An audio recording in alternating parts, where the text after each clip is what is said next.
नमस्कार दोस्तों, आज आपका स्वागत है नर्सिंग फैसिलिटी विद ए के साथ। मैं नर्सिंग ऑफिसर आपका स्वागत करती हूँ हमारे अपने चैनल पर। सो गाइस, आज हम बात करने वाले हैं प्रेगनेंसी के दूसरे महीने के दौरान कौन कौन से परिवर्तन एक महिला के अंदर होते हैं, बेबी का डेवलपमेंट किस तरीके से होता है और कौन से टेस्ट आपको करवाने जरूरी है, कौन कौन सी केयर करनी जरूरी है, इन सब विषयों पर बात करेंगे विस्तार से। तो सबसे पहले बात कर लेते हैं कि जो दूसरा महीना होता है, इस महीने में कैसे परिवर्तन होते हैं। तो इसे हम 5 स्टेप में देख लेंगे। सबसे पहले बात करते हैं कि कैसे एक महिला का जैसे ही मेंसेस नहीं आता है, पीरियड्स नहीं आता है, तो सबसे पहले आप यूपीटी टेस्ट करवाइए। यूरिन प्रेगनेंसी टेस्ट होता है जिसकी एक किट आती है जो आपको आसानी से अवेलेबल हो जाएगी। तो आप मॉर्निंग में यूरिन की 3 ड्रॉप डाल के आसानी से घर में ही चेक कर सकते हो क्या आप प्रेग्नेंट हो या नहीं हो। इसमें 2 लाइन आती है। एक लाइन है तो इसका मतलब है कि नेगेटिव है प्रेगनेंसी। अगर 2 लाइन है, डार्क पिंक आ रही है, इसका मतलब प्रेगनेंसी कंफर्म है। ओके। और अगर एक लाइन आपकी पिंक है, दूसरी लाइट पिंक है, तो आपको यहाँ पर वेट करना है।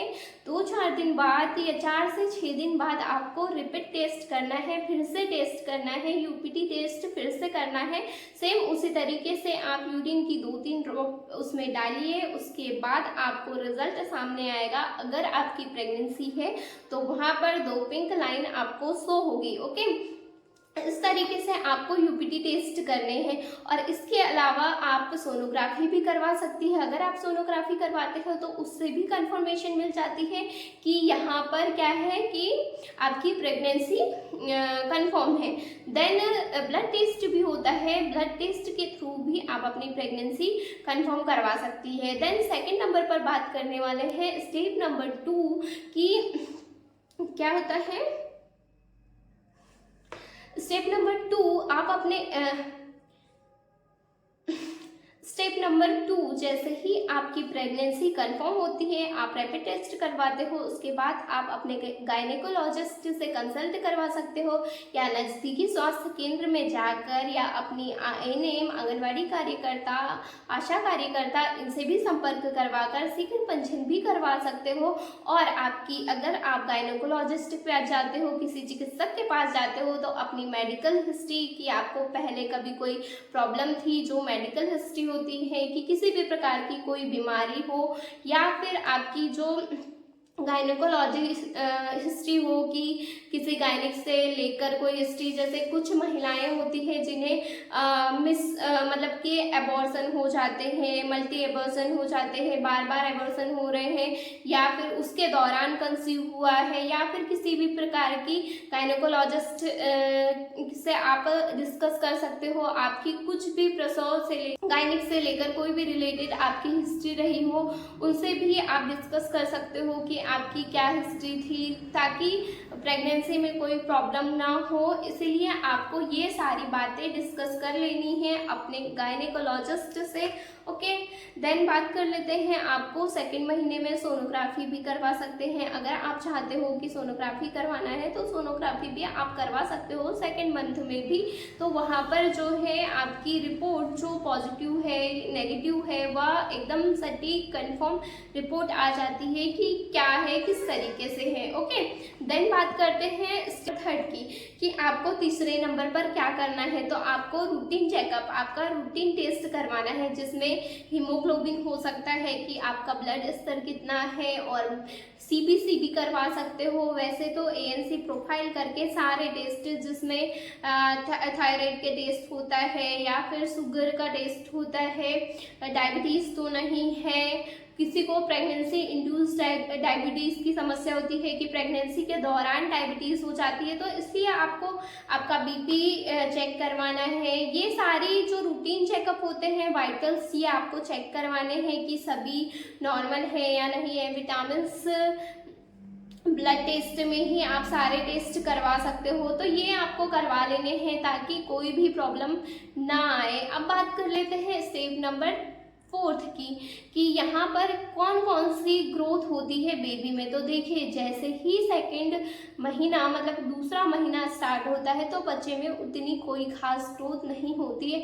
इस इमेज के तरह से बच्चा एकदम स्मॉल सा होता है, छोटा सा होता है, जिसमें आपको कुछ भी समझ में नहीं आएगा कि क्या है। पर जैसे ही बेबी की ग्रोथ बढ़ती है, मतलब कि जो 5th वीक से लेके 8th वीक के बीच में ये दूसरा महीना एंड होते होते बच्चे का सारे ऑर्गन्स डेवलप होने लगते हैं। लीवर डेवलप हो जाता है, देन ब्रेन डेवलप हो जाता है और सारे ऑर्गन्स वर्क करने लग जाते हैं सेकेंड मंथ के एंड में। ओके, तो ये होता है बेबी में डेवलपमेंट इस तरीके से। अब बात करते हैं मदर में चेंजेस क्या क्या होते हैं। तो देखिए मदर में बहुत ज़्यादा चेंजेस होते हैं। जैसे ही प्रेगनेंसी कंसीव होती है, आपकी रिपोर्ट पॉजिटिव आती है, तो महिलाओं में बहुत सारे चेंजेस हो जाते हैं। जैसे मूड चेंजेस हो जाता है कि कभी उन्हें अच्छा लगता है, कभी खुशी होती है, कभी टेंशन होती है कि हर चीज़ के बारे में महिला ज़्यादा सोचती है कि किस तरीके से मतलब रहेगी प्रेगनेंसी और बेबी का ग्रोथ कैसे होगा। बहुत सारी जो चीज़ें होती हैं, इन सब चीज़ों को लेकर महिला थोड़ी डिप्रेस होती है, पर गुड न्यूज़ को लेकर महिला खुश होती है। ओके, और देन बहुत सारे है कि नोज़िया वॉमिटिंग की प्रॉब्लम आती है। आपने सुना होगा जो फर्स्ट ट्राइमेस्टर होता है इसमें महिलाओं को बहुत ज़्यादा नोज़िया वॉमिटिंग होती है, घबराहट होती है, वॉमिटिंग होती है। तो ये नॉर्मल सिम्टम्स होते हैं, महिलाओं को नोज़िया वॉमिटिंग की समस्याएं आती है। देन इसमें क्या होता है, महिलाओं को भूख नहीं लगती है, किसी किसी को बिल्कुल खाना खाने का मन नहीं करता, खाने की तरफ देखने का मन नहीं करता, और कुछ महिलाओं को इसमें बहुत ज़्यादा भूख लगती है, कुछ खाने का मन करता है। तो कुछ इस तरीके से महिलाओं में चेंजेस आते हैं। ब्रेस्ट टेंडरनेस आती है, ब्रेस्ट कड़े होते हैं, या फिर जो एरियोला वाला पार्ट होता है या अंडर आर्म्स होते हैं, डार्कनेस आती है उनमें। तो ये एक नॉर्मल चेंजेस है, तो आप लोग इससे बिल्कुल ना परेशान होए। तो ये टाइम के साथ परिवर्तन हो जाता है इसमें। और जैसे आप ऑयल मसाज वगैरह कर सकते हो, तो ये एक नॉर्मल है। आप लोग बहुत टेंशन ना लें कि ये क्यों हो रहा है। ये जो है प्रेगनेंसी कंसीव होने के कारण ही आपको ये सारी समस्याएं होती है या फिर ये सारे परिवर्तन देखने को मिलते हैं। ओके, हेल्थ केयर करनी है, अपनी देखभाल किस तरीके से करें। सबसे फर्स्ट मेडिटेशन करना है। महिलाएं क्या करती हैं, मेडिटेशन बिल्कुल नहीं करती है, तो आपको कंटिन्यू मेडिटेशन करना है। देन आपको जो भी मेडिसिन लिखी हुई है आपके गायनेकोलॉजिस्ट द्वारा या फिर आपके जो भी नज़दीकी स्वास्थ्य केंद्र है वहाँ पर चिकित्सक ने जो भी आपको मेडिसिन लिख कर दिए हुए हैं वहाँ आपको प्रॉपर लेना है। महिलाएं सोचती है हम तो स्वस्थ है, हमें क्यों मेडिसिन लेना है, पर आपको बिल्कुल ऐसा नहीं सोचना है। जो बच्चे का विकास हो रहा है उसमें मेडिसिन बहुत हेल्प करती है। एनोमली जो होती है, जेनाइटल जो बर्थ डिफेक्ट होते हैं, इनमें क्या होती है, महिला अगर प्रॉपर मेडिसिन लेती है तो बहुत सारे बच्चों के विकास में बिल्कुल प्रॉब्लम नहीं आती। जैसे फॉलिक एसिड की गोलियां हैं, ये सब गोलियां आपको फर्स्ट ट्राइमेस्टर में लेनी है ताकि किसी भी प्रकार की कोई प्रॉब्लम बेबी में ना आए। क्योंकि अगर बच्चा स्टार्टिंग से अच्छा होगा तो लास्ट में भी बेबी का डेवलपमेंट बहुत अच्छा होगा। तो आपको जो भी मेडिसिन लिखी हो डॉक्टर के द्वारा, तो आप लोग टाइम टू टाइम सारी मेडिसिन लें।